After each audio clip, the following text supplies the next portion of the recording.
Satu yang perlu diingat, Pak, kita masuk negara 4 besar pembuang makanan di dunia. Negara kita miskin, Pak.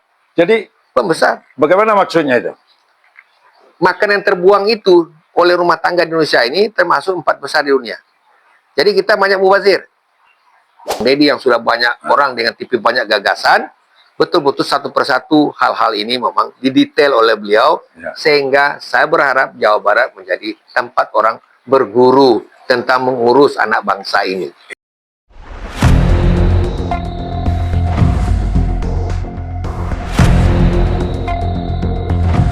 Baik itu dari semua kita generasi ketiga sebuah kenegarian Assalamualaikum warahmatullahi wabarakatuh. Alhamdulillah kita ketemu dengan Prof. Dr. Masrul, MSc dan SPGK, ahli gizi dan ahli kesehatan kemasyarakatan. Tentu kesempatan ini Mutwa Official akan mendalami bagaimana keseriusan ataupun bagaimana implementasi dari program kesehatan masyarakat dikaitkan dengan program makan gizi atau makan gratis bagi anak-anak sekolah. Ini barangkali yang kita lihat bersama Prof. Masrul. Saya tentu tidak hanya sebagai pengajar ya. Saya sejak tahun 87 sudah memang mencintai riset-riset tentang gizi dan kesehatan masyarakat di berbagai wilayah di Sumatera, terutama sekali persoalan gizi, kadar yodium, ya kekurangan yodium, yang gondok, kemudian kekurangan vitamin A, kemudian persoalan gizi buruk dan seterusnya. Nah, saya tadi mendapat informasi bahwa ada gagasan dari Kang Dedi bagi ASN ya? Ya, ASN. ASN boleh akan diberikan cuti atau apa ketika ada orang tuanya sakit. Nah, tentu menurut saya ini satu hal ide yang mesti kita sambut, tetapi tentu ada pertimbangan-pertimbangan. Pertama, apakah orang tuanya tidak punya orang yang merawat lagi? Ya, mungkin dia anak satunya atau ini apanya. Nah, tentu ini kita bagus dorong lah ya. Karena memang pada orang tua, namanya manula, resiko sakit akan besar. Dan perlu ada resiko sakit itu hanya tidak fisik. Yang berat pada orang tua adalah psikisnya. Ya. Tak ada anaknya, tidak ada keluarga yang merawat. Inilah kejadian di Jepang. Sampai orang tua itu dibuang keluar, pergi ya. Kemudian di tempat panti asuhan orang-orang tua dan orang tua. Nah, itu menurut saya perlu ada perawatan. Nah, mungkin sebelum sampai nanti ada memang ada community partisipasi harus dibangun. Contoh umpamanya di daerah Pak Afrizal ini sekarang, mungkin ada orang-orang yang memang bisa kita rekrut yang akan membantu orang-orang tua yang tidak ada pengasuhan. Tapi pendanaannya adalah bersama. Itu mungkin satu ini. Nah, kalau memang itu tidak bisa, kita tuh tanggung jawab pertama pada anak. Nah, kalau anaknya satu tadi yang laki-laki yang sedang bekerja atau perempuan, karena dia akan memberikan cuti pada dia, tentu sudah ada pengaturan regulasinya. Bagaimana mengontrol, jangan nanti sebulan 2 bulan cuti terus, nanti pekerjaan tinggal dan itu teknis ya. Tapi ini perlu saya ingatkan seperti itu. Pada prinsip dari ide itu saya bagus. Tinggal lagi bagaimana prinsip ini diterjemahkan dalam program teknis sehingga apa rencana kita untuk membantu orang tua yang terlantar itu tercapai, dan tentu juga adalah kinerja di satu institusi tidak terganggu benar. Nah, ini yang perlu dipikirkan. Yang kedua, persoalan kita sekarang juga adalah kecintaan orang anak muda, cintaan ini kepada merawat ibu, kasih sayang ke ibu ini. Ini persoalan baru. Ini yang didorong barangkali salah satu dari kebijakan Kang Dedi. Nah, itu dulu. Di dia sendiri, jangan dia pula kita berikan cuti, enggak pula itu dikerjakan. Iya kan? Karena dia tidak terlatih mereka. Nah, jadi artinya sia-sia kebijakan kita. Oleh karena itu menurut saya perlu ada persiapan, perlu ada regulasi, dan kemudian perlu ada pengontrolan. Supaya nanti tidak menyimpang pula. Ini menyimpang nanti program ini pula yang diserang orang. Nah, ini contohnya.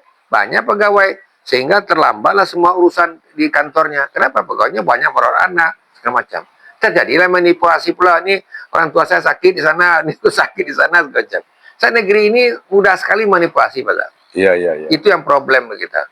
Apa saja dimulasi, anggaran dimulasi, perjalanan dinas dimulasi. Ini yang perlu kita kawal. Supaya jangan ada manipulasi jumlah orang tua yang sakit. Iya, iya. Tutup kantor separuh. Iya, iya, iya. Kita tahu juga Iya, iya. di kantor-kantor sekarang sebagian besar sekarang separuh itu perempuan, Ya, ya kan? Perempuan kan? Nah kalau semuanya sudah ada lagi dipergunakannya pula kesempatan ini ya, untuk dia bla bla bla bla. Itu perlu kita jaga. Tujuan kita baik. Ya, Kalau tidak kita kawal, kita terapi dan segala macam, jangan efeknya pula ini akan disuruh orang. Ini contohnya program Kennedy, ternyata tidak bisa kita berurusan dengan KTP. Kenapa? Petugas dengan KTP itu sedang merawat ibunya.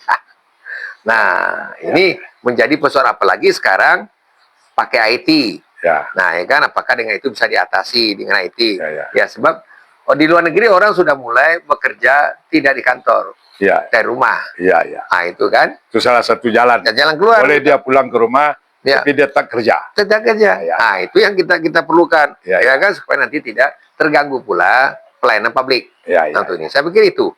Ya. Ya, ya. Itu bagus ya, karena atau sebaliknya kita berikan nursing community namanya. Jadi ada perawat dari satu kelompok kampung, desa, terus disediakan perawat, ya. Sekarang perawat meminta itu, kami harus pula ada seperti bidan.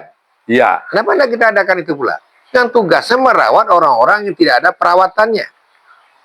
Tidak ada orang yang merawat. Iya, iya. Ya. Atau ada orang merawat, tetapi kompetensinya tidak cukup. Tapi tetap pada familiar yang kuat. Iya. Karena dia pada komunal yang kecil, kampung Ya, yang kecil, kecil, ya. Bukan jompo. Tapi dia berada pada kultur dia yang tidak permakultur lah. Iya. Ya. Ditaruh perawat di situ. Perawat. Ini perawat sedang menunggu itu juga. Banyak perawat sekarang. Ribuan perawat kita, mungkin jutaan perawat kita yang sedang memerlukan ini. Kalau bidan sudah, satu bidan dari seluruh desa. Ya. Yang tinggal di bidan desa itu adalah pengawalannya, memang tidak lama, tidak banyak waktunya yang di luar kampung itu tinggal. Ya, ya. Itu memang merugikan kita. Yang kedua, perawat diperlukan juga. Disebut nursing care, ya. Home care dilakukan. Dia pelayanan home care. Nah, dia yang datang padahal Ya. ke rumah ini, segala macam. Nah, kaitan dengan makan gratis yang kebijaksanaan Kang Deddy agar susu segar, itu gerakan putih itu yang dinamakan susu segar dari petani peternak di daerah. Ya. Nah, sehingga dia anak-anak sekolah minum susu, petani juga susunya menjadi terjual dengan harga yang normal. Ya, pada awal konsep itu, kita bisa baca konsep awal tentang makanan bergizi gratis ini. Konsep awal adalah menggunakan potensi yang ada di wilayah itu. Sudah dihitung itu. Ya. Berapa meningkatnya pertanian dan peternakan di daerah itu. Tidak boleh dari luar dimasukkan. Apalagi diimpor. Ya. Apalagi nanti konglomerat pula yang menyediakan itu, Ya. susu sapi. Nah, sekarang, kalau ini tidak dikawal, ini akan liar ini. Soal dulu ada indikator pentingnya kita melakukan makanan gizi gratis ini adalah sekian banyak petani bisa kita tingkatkan produksi pertaniannya, peternak begitu juga. Nah, pertanyaan saya adalah itu sudah mulai tidak didesain oleh negara? Apakah Kennedy akan memulai pula contohnya di Jawa Barat? Sekarang dia udah desain susunya dari peternak kemudian daerah sendiri. Tentu sudah kita siap pula peternaknya. Jangan nanti seperti di daerah mana itu, Wonosobo atau di mana. Beli liter susu terbuang karena tidak dibeli oleh pabrik. Nah, sekarang ada yang kenapa itu tidak kita manfaatkan ini? Walaupun susu memang ada persoalan kita adalah dalam merawatnya, dalam menyimpannya, dalam mentransportasinya. Dia bersiko untuk terjadi kontaminasi. Itu aja. Tapi itu sudah termasuk dari indikator awal kita mengeluarkan miliaran uang kita gunakan itu, triliunan itu dikembali juga ke desa itu. Itu yang dulu kita inginkan. Dulu ada konsep dasarnya itu. Itu teorinya. Ya, dulu ada konsep, sudah. Sekarang kita khawatir kalau itu tidak ditegaskan oleh bupati, oleh gubernur, dia bisa lari nanti gagasan itu. Datanglah pengusaha-pengusaha besar nanti yang akan bermain di sana menyediakan. Kenapa? Sekian triliun uang yang datang tiap tahun di daerah itu digunakan. Jadi kalau kita terjemahkan, karena dia harus meningkatkan potensi lingkungan sekolah atau daerah, kenapa tidak makanan ini diolah pada unit yang terbawah? Artinya unit terbawah dia tidak banyak mengolah, sudah itu makanan itu cepat, sudah itu daya selera akan diketahui, sudah itu masyarakat lingkungan pasti akan terserap apa misalnya ayamnya. Nah, ini barangkali bagaimana menurut Prof? Ya, jadi kita udah pengalaman dulu pada tahun 90-an ya, 92, 93, 94. Itu namanya PMTAS, pemberian makan tambahan anak sekolah. Ya kan? Hanya snack saja kita beri. Sekarang makan benar. Seperti negara-negara maju yang sudah 20, 30, 40 negara yang saya pelajari, itu sudah lama. Tetapi pemberian itu sangat terkonsentrasi kepada anak satu yang memang ada masalah status gizinya. Dan memang orang tuanya tidak punya kemampuan. Ya, ini yang perlu saya agak koreksi itu. Kalau semuanya kita kasih, ya kan, belum tentu dia makan dengan baik oleh anak itu. Karena kita mampu, kita kan 10.000 paketnya satu anak. Nggak mungkin tidak enak oleh anak itu. Tapi kalau memang kita konsisten pada anak yang betul-betul kemampu keluarganya yang tidak mampu, mungkin yang 10.000 itu nikmat dimakannya dan bermanfaat bagi tubuhnya. Ya, nah oleh karena itu menurut saya perlu ada segmentasi pemeriksaan awal pada siapa yang kita periksa. Satu, status gizinya. Kedua, latar belakang orang tuanya. Kita prioritas ke sana. Jangan nanti mubazir dana kita cukup besar. Bayangkan saya baca kemarin Pak Zal ya, anggaran kita yang terbesar itu sekarang di makanan gizi gratis. Lebih tinggi daripada untuk pendidikan. Lebih tinggi untuk pertahanan, beli pesawat, lebih tinggi. Jangan ini salah, kita baru sadar. Ternyata sudah sekian uang kita habis dengan makan ini, ternyata status gizi anak kita tidak berubah. Kenapa? Dari awal kita tidak ukur, Pak Zal. Ya kan? Kita ukur, oh ya ini memang tadinya status gizinya begini. Setelah kita intervensi setahun, naik enggak? Oh ya naik. Kalau enggak naik, di mana masalahnya? Kita berikan. Wah, anak ini sudah, lingkaran perutnya sudah gendut ini. Ini tidak butuh dikasih makan. Nah, saya dengar dari Bapak Presiden, saya dengar benar atau tidak ya, dari beberapa wali kota yang saya datangi, ya Bapak Presiden tidak ingin diskriminasi. Menurut saya tidak boleh juga. Kita akan membantu itu kepada orang yang memang bermasalah. Di sini masalah gizi. Perlu didata yang siapa bermasalah dulu. Itu dulu. Sebab orang tidak masalah, ngapain kita bantu? Ya. Kalau orang tuanya tidak mampu, bukan orang tuanya mampu, tetapi orang tuanya tidak pintar, intervensi kita melatih orang tuanya agar pintar menyediakan makanan yang bergizi untuk anaknya, supaya uang kita tidak mubazir. Satu yang perlu diingat, Pak, kita masuk negara 4 besar pembuang makanan di dunia. Negara kita miskin, Pak. Jadi pembesar. Bagaimana maksudnya itu? Makanan yang terbuang itu oleh rumah tangga di Indonesia ini termasuk 4 besar di dunia. Jadi kita banyak mubazir. Menarik ini Pak Prof. Masrul tentang makanan gratis di sekolah untuk tepat gizi untuk anak-anak. Bagaimana itu? Ya. Jadi secara konsep itu sudah ada semua oleh ahlinya. Sudah ada petunjuknya, ada segala macam. Malah program ini di tingkat desa sudah punya ahli gizinya. Ya. Nah, pertanyaan saya, kita biasanya kuat dalam persiapan-persiapan. Tetapi dalam perjalanan sudah mulai menyimpang. Nah, ini perlu kita jaga. Oleh karena itu, satu, pertama sekali adalah dari anak itu memang ada indikatornya oleh kita diukur, dia sebelum makan diukur. Bagaimana status gizinya. Kalau status gizinya baik, orang tuanya juga baik, menurut saya tidak perlu kita bantu. Yang kita, negara hadir Pak Zal, kepada rakyat memang yang tidak punya kemampuan. Kalau rakyat punya kemampuan, kita pajaki dia. Negara hidupnya karena pajak. Dimanapun negara pajak Pak Zal. Tidak boleh negara berdagang dengan rakyatnya. Tapi dengan pajak. Nah, kita pajaki dia. Tapi kalau dia tidak mampu, kita bertanggung jawab dari pajak ini untuk memperbaiki dia supaya dia nantinya menjadi generasi yang tumbuh. Nah, oleh karena itu penting sekali harus ada baseline data dulu. Ini perlu dibantu, orang tuanya begini, satu gizi anaknya begini, makannya begini, ini tidak akan cukup untuk hidup dia. Maka di sana negara hadir. Itu. Jangan semuanya, jangan merata. Oh, ini kan enggak apa diskriminasi. Enggak perlu, kita harus diskriminasi. Orang yang kaya enggak perlu kita sumbang, Pak. Iya, iya, iya. Iya kan, orang yang miskin yang kita beri sedekah. Di dalam Al-Qur'an kan disebut siapa yang boleh diberi yang butuh. zakat. Yang butuh. Ya. Iya, kita jangan kita terperangsang ya. Oh, ini kan kita diskriminasi. Enggak. Saya di dunia ini kita memang sudah berbeda diciptakan Tuhan.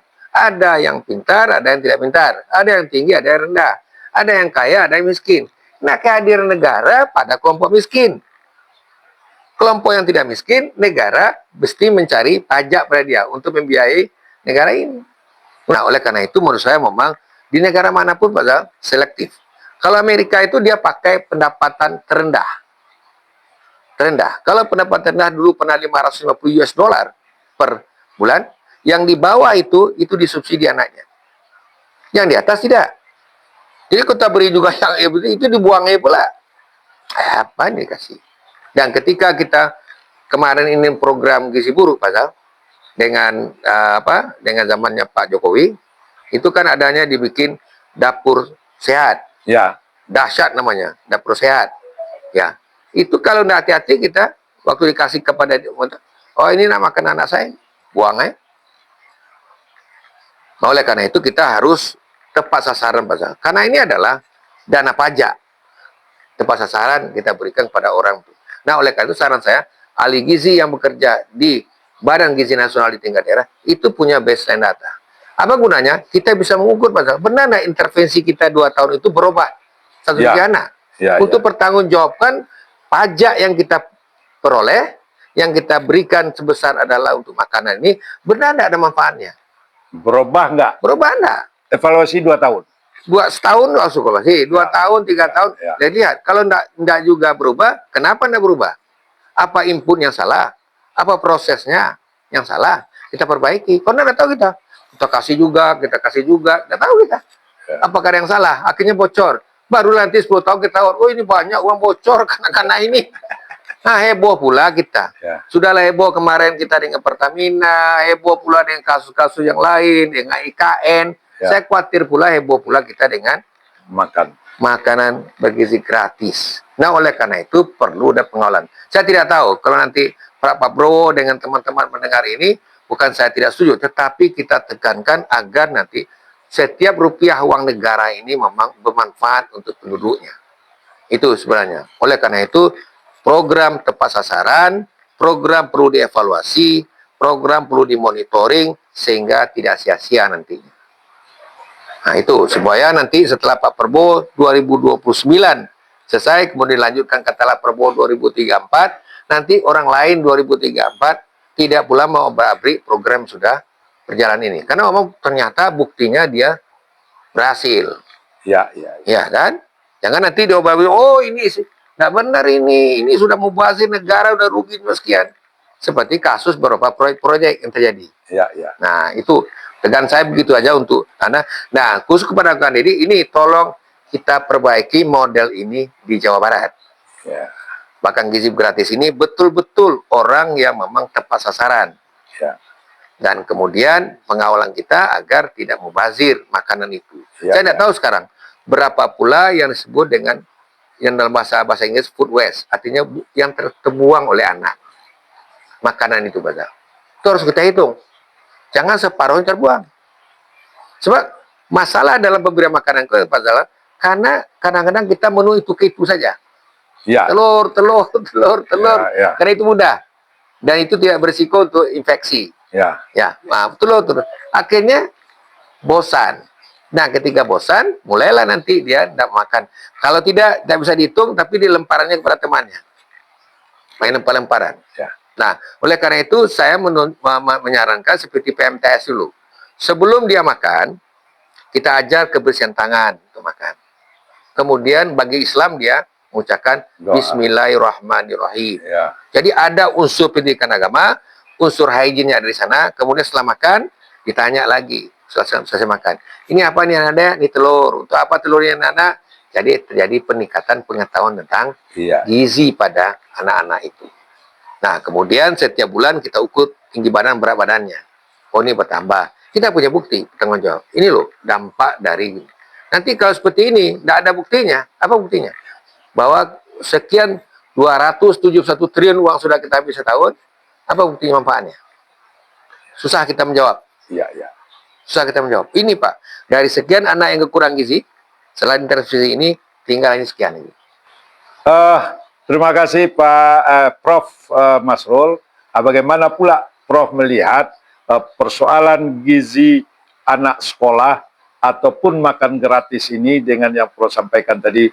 Ini closing terakhir. Baik, ya. Saya dua hal tadi Pak Zal. Tadi adalah tentang promosi kesehatan tadi. Ya.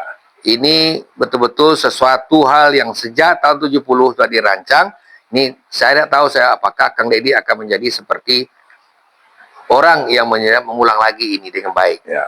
Perlu ada pengawalan ya. Sehingga akhirnya masyarakat kita cerdas tentang kesehatannya. Pencegahan dan pengobatan. Satu. Nah itu tentu jelas programnya. Jangan Kang Deddy punya gagasan, tetapi sudah ini tidak ada orang yang detail menerjemahkan ini dan jalankan. Yang kedua tentang makanan gizi berarti. Ini satu program yang juga sudah ada lesson learn namanya, pembelajaran di dunia. Tetapi yang perlu kita ingatkan, pengalaman kita bertahun-tahun dalam program apa saja di Indonesia ini, kita tidak menyiapkan dengan detail tentang bagaimana baseline datanya. Kemudian siapa yang terkena. Kemudian bagaimana mengawasnya dalam pelaksanaan supaya nanti intervensi kita ini berjalan dengan baik sehingga mencapai sasaran. Oleh karena itu ada evaluasi. Nah, itu ada evaluasi. Dan yang kedua yang paling berat bagi kita sekarang Pak Zal, banyak sekali kita kontaminasi oleh kuman, akhirnya diare. Itu banyak. Hampir tiap minggu kita akan mendapat itu. Nah, tentu ini perlu dipelajari benar oleh pakar mikrobiologi dengan baik, makan makanan, bagaimana mencegah jangan anak-anak terkena dengan racunan namanya atau apa. Dan nanti sampai meninggal heboh pula sehingga di stop pula program ini. Nah, saya minta itu. Tidak mudah. Memang ini adalah program pisau bermata dua. Satu sisi adalah untuk memperbaiki, sisi dia punya efek samping, yang inilah yang harus kita kawal. Nah, saya juga berharap Kang Deddy yang sudah banyak orang dengan TV banyak gagasan, betul-betul satu persatu hal-hal ini memang didetail oleh beliau, Ya. sehingga saya berharap Jawa Barat menjadi tempat orang berguru tentang mengurus anak bangsa ini. Iya. Itu harapan saya. Terima kasih Prof.